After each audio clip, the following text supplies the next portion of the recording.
So BJ Watling announcing his retirement yesterday from Test cricket. He'll go over to Southampton, and that's going to be his swan song, hopefully, playing in the Test Championship against India. And on the line we have Mike Hesson, former Black Caps coach. Thanks for joining us. Mike, where does BJ Watling sit in terms of New Zealand wicket keepers, in your opinion?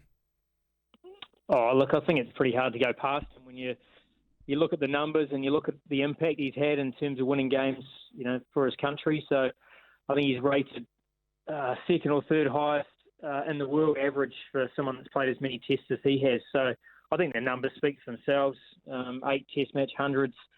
His keeping all around the world is highly respected. We've had some fine keepers over the years, but it's pretty hard to go past BJ Watling in terms of the impact he's had over such a long period of time.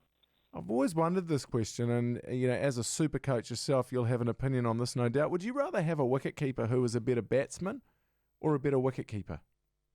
I think it depends on the rest of the balance of your squad, to be brutally honest. Like, some sides can get away with it in terms of potentially playing a specialist keeper if they've got a number of all-rounders sort of higher up. So I guess, you're looking for the perfect answer, aren't you, in terms of someone who can do both. And we certainly found that in BJ, but I mean, with BJ, we actually haven't had to neglect either side, which I guess is probably why he's so good. He's a self-made keeper. Like, he's quite he's a tinkerer. Like, he just changes his technique every tour, but he does it because he's sort of trying to improve all the time. So, and he does that with his batting as well. You see some of the sort of strange stances or pickups he's got. So he's always trying to modify both parts of his game, which is probably something that, many keepers around the world have struggled to do. Who would you replace him with, Mike? Oh, I think in Test cricket, I think Tom Blundell is probably the obvious replacement at the moment. I think that move for him down to the middle order makes sense, and it sort of suits his game, and obviously his keeping, I think, is good and developing further. So I think he's a made replacement in Test cricket.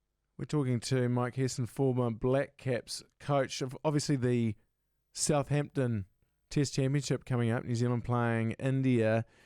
This is a really interesting situation for New Zealand, and a couple of interesting selection decisions as well going on, because of course you've got this guy that's emerged over the last wee while, Devon Conway, and a real predicament for New Zealand where they have to try and find a spot for him.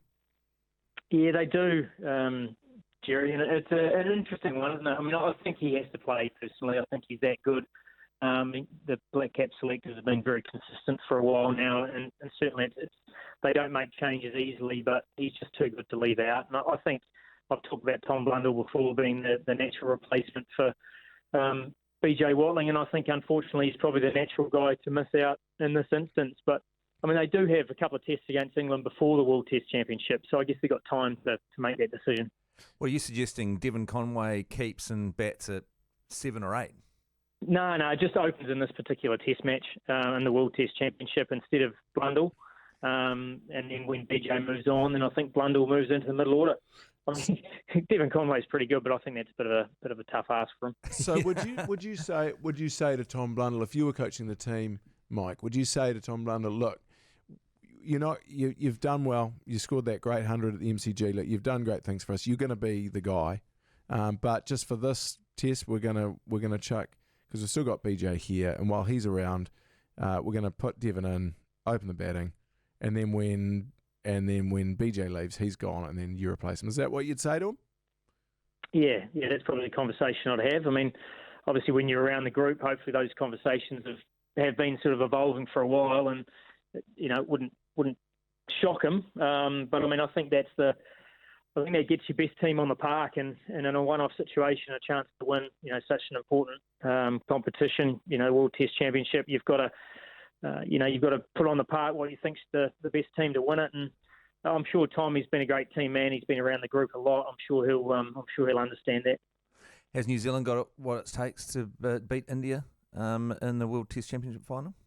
Yeah, without doubt they do. I think it'll be interesting to see how Southampton turns up in terms of the surface that it has, because it can be dry there and it can spin, which I don't think would be ideal from a New Zealand perspective. So hopefully it still has a little bit of life in it. New Zealand's four-seamers have been as good as anyone in the world for a long time now. They've got a great mix of bowlers. So I think they'd like a little bit of life in it, and if they do, then I'm sure they can put that Indian batting order, which is, exceptional under pressure. Yeah, the other thing I think you want, Mike Hesson, is you want a really, really cold 5 days. Yeah, well, that's always a chance too in Southampton. I mean, it's either sunny or freezing, or sometimes it can be both. So. Hauraki Breakfast with Matt Heath and Jeremy Wells.